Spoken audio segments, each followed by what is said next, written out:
थोड़ा सा। हाँ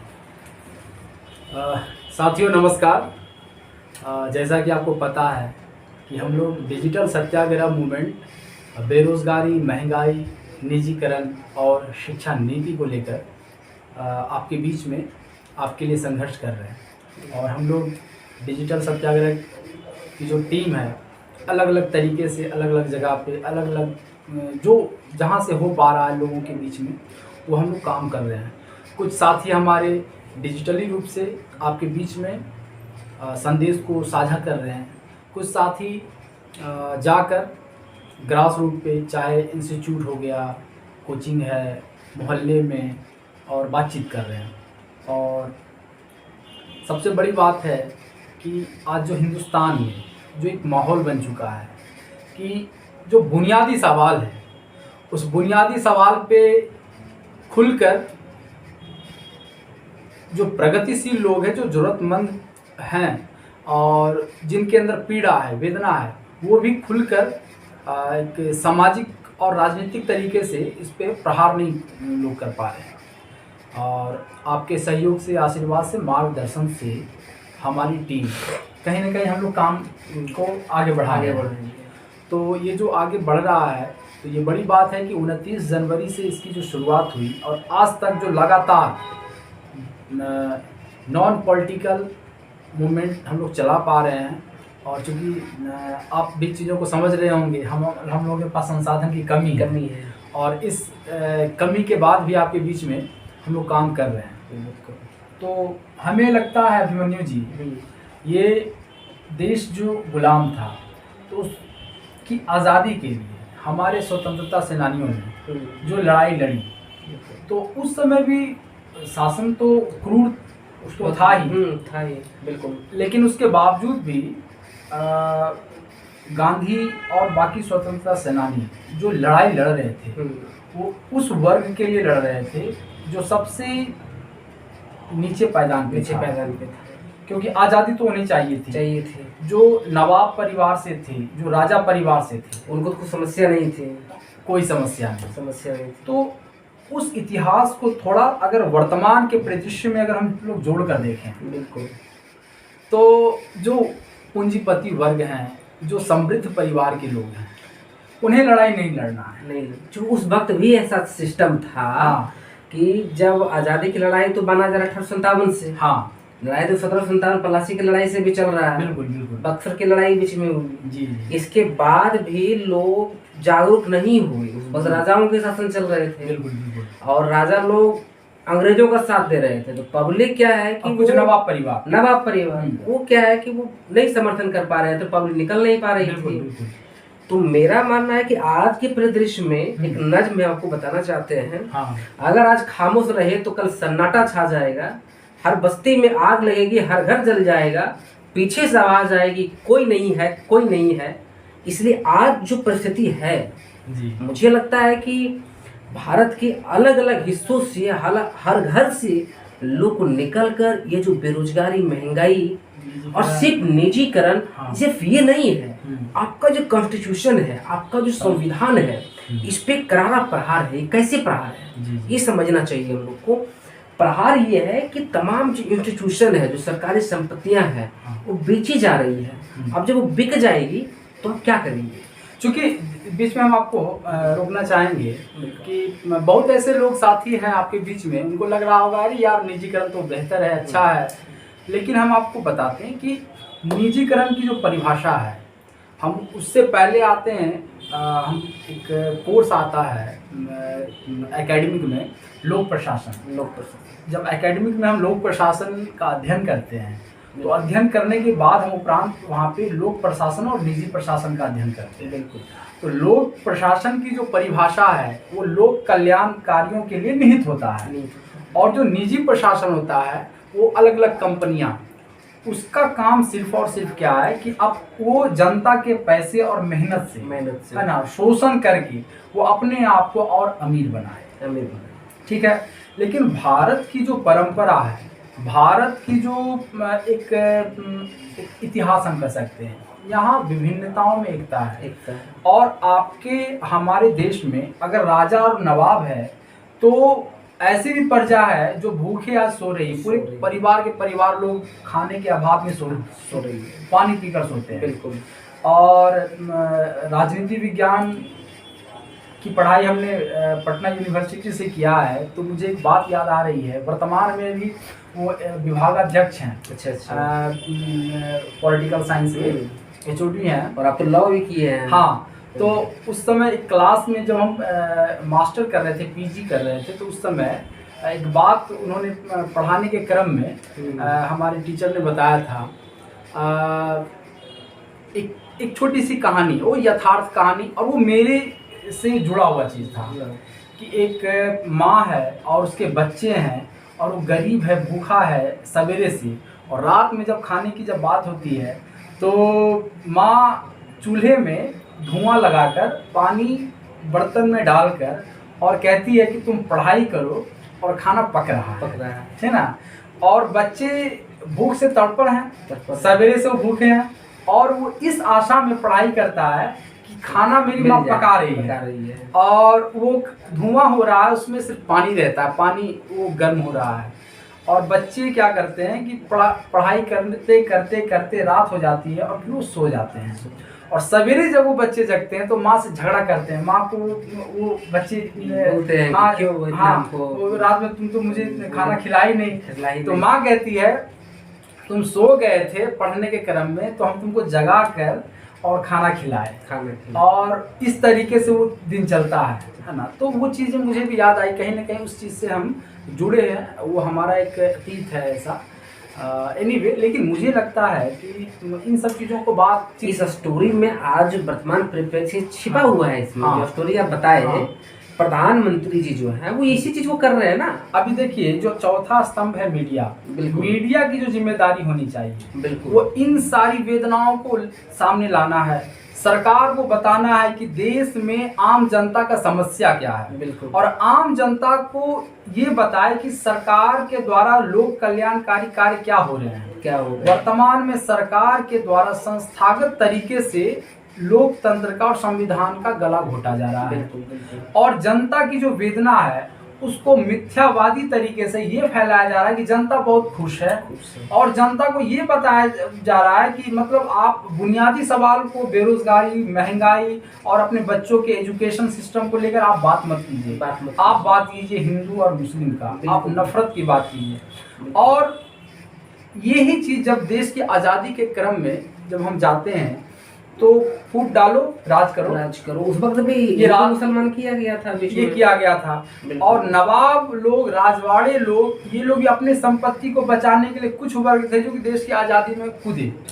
लेकिन गांधी को लड़ाई लड़ना था, बाकी स्वतंत्रता सेनानियों को तो ऐसे वर्ग के लिए लड़ाई लड़नी थी जो वर्ग खाने के लिए कुछ नहीं है, बदन पे कपड़ा नहीं है, और उनको उस समय कैसे तंत्र से लड़ना था, जिसके पास तोप है, बारूद है, बंदूक है, क्रूर है, पूरी दुनिया में उसकी सरकार है, बिल्कुल। तो ऐसे सरकार से लड़ना था, तो अहिंसा एक मार्ग था, जो कि सत्य और अहिंसा की बात अगर हम करते हैं तो लगभग 3000 साल पीछे जाते हैं। तो गांधी से पहले बुद्ध ने किया, बुद्ध की जो बिल्कुल विचार है जैन का, और मतलब हजारों ऋषि मुनियों का एक संदेश है हमारे भारत में। हम शांति की बात करते हैं, बिल्कुल। तो गांधी ने भारतीय संस्कृति को जागरूक करते हुए, और उसको जो मतलब प्रैक्टिकल उन्होंने किया, और उन्होंने ये प्रैक्टिकल दिखाया कि महाभारत हो या रामायण हो या फिर प्रथम विश्व युद्ध हो, द्वितीय विश्व युद्ध हो, परिवर्तन तो हुआ है हर जगह,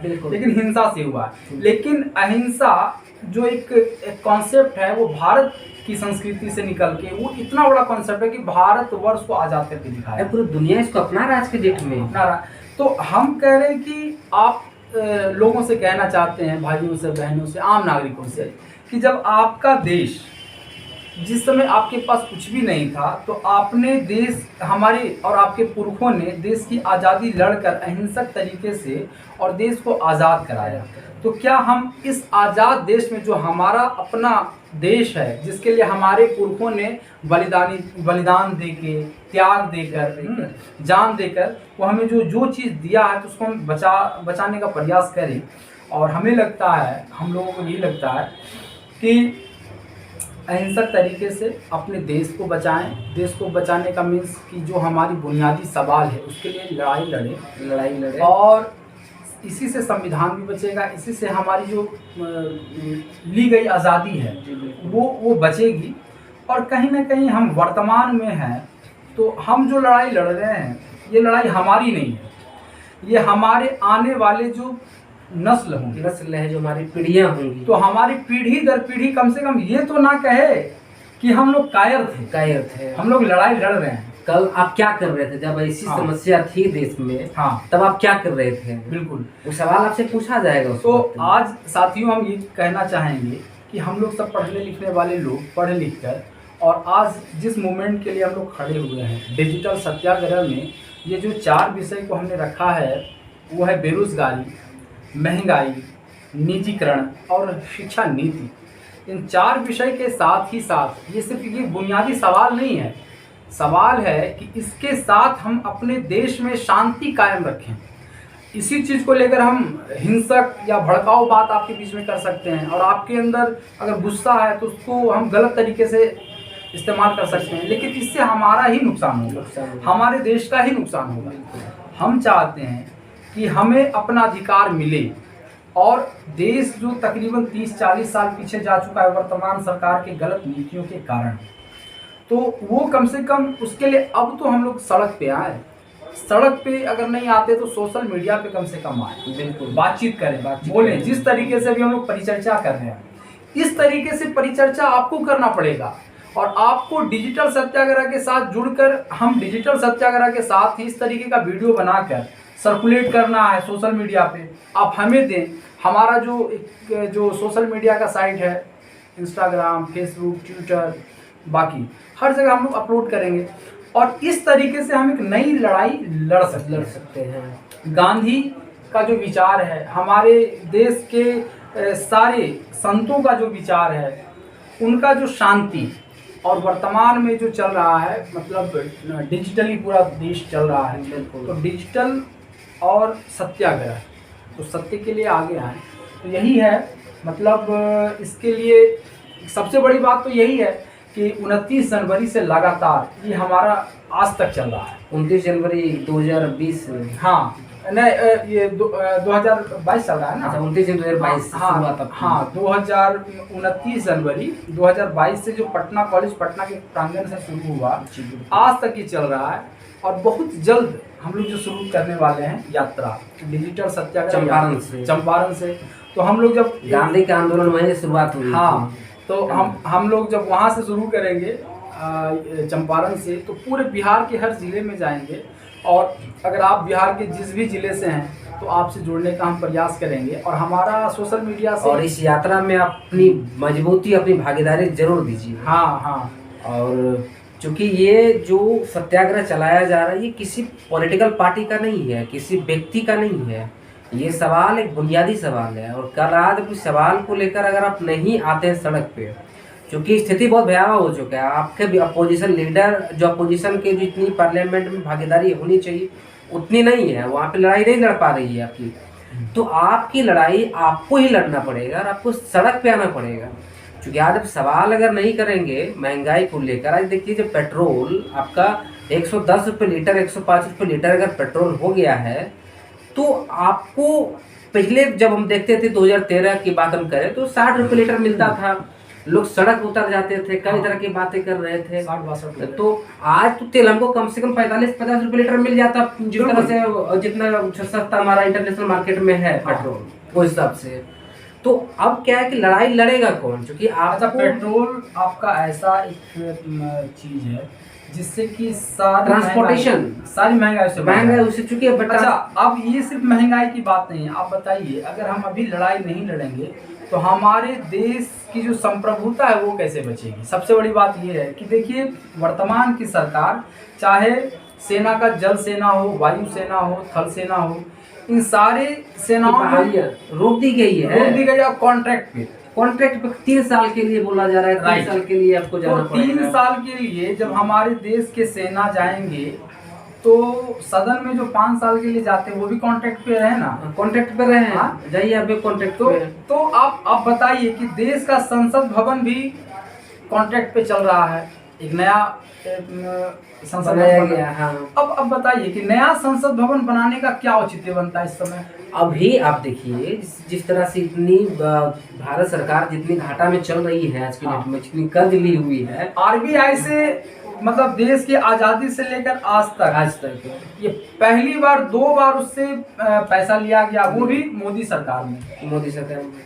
तो आरबीआई खुखला हो चुकी है आज के डेट में। तो यही है कि नोटबंदी के समय में ये सारे मीडिया लोग 2500 का नोट दिखाकर इसमें कौन सा चिप है वो जाकर एटीएम में जाकर लग के वो दिखा रहे थे कि अब चिप निकल गया है, देखिए ये जादू। और ये पूरा आकाश का जो है ना, आकाश मंडल को दिखाकर और बड़ा बड़ा एंटीना दिखाया जाता था कि इसमें एक ऐसा चिप है, ऐसा है, इसमें जादू है कि 100 फीट अगर नीचे भी पैसा कोई छिपा के रखता तो पकड़ा जाएगा। बिल्कुल। आरबीआई ने तो वो तो क्लियर कर दिया कि आपने नोटबंदी से जो भी हमारा पैसा था वो वापस आ गया। आज देश में ज्यादातर जो हमला किया जा रहा है वो एजुकेशन है, शिक्षा के ऊपर। शिक्षा की जो स्थिति आज बनी हुई है कि जो गरीब तबके के लोग हैं, किसी भी जाति की होगी, वो आज के एजुकेशन ले पाने में उनको बहुत कठिनाई होगी। क्यों होगी? क्योंकि आज हम पोस्ट ग्रेजुएशन अगर हम कर रहे थे, हमको 20,000 रुपये लगेगा 2 साल में। हाँ। एक गरीब परिवार के लोग 20,000 पोस्ट ग्रेजुएशन कर सकते, मास्टर्स की डिग्री ले सकता है क्या? बहुत मुश्किल हो जाएगा। हम लोग का हम लोगों का जो कॉन्सेप्ट है कि जैसे कि अभी हमारे सामने आप देखिए, इतना पूरी दुनिया का सबसे बड़ा आंदोलन आप कह सकते हैं किसान सत्याग्रह इतना बड़ा आंदोलन होने के बाद भी उसको रिजल्ट नहीं मिला। आज भी वो रोका गया। आजादी के बाद जो आंदोलन इतनी बड़ी तो किसान आंदोलन, हाँ, तो हमें ये लगता है कि किसान के पास पावर है, संसाधन है, सब चीज है, उसके बाद वो अपने हक को ले नहीं पाए। हम तो उन्हीं का बेटा हुए ना, किसान का ही बेटा हम हुए। तो अब हमारा जिम्मेदारी है कि भाई हम किसानों उनकी लड़ाई अब हमें लड़नी पड़ेगी। बिल्कुल, उनके लिए। तो वही हम कह रहे हैं कि जैसे कि जिस तरीके से अब किसान का जो आंदोलन था वो सैल्यूट करने लायक, लेकिन उसके बावजूद भी वहाँ पे रिजल्ट नहीं आया।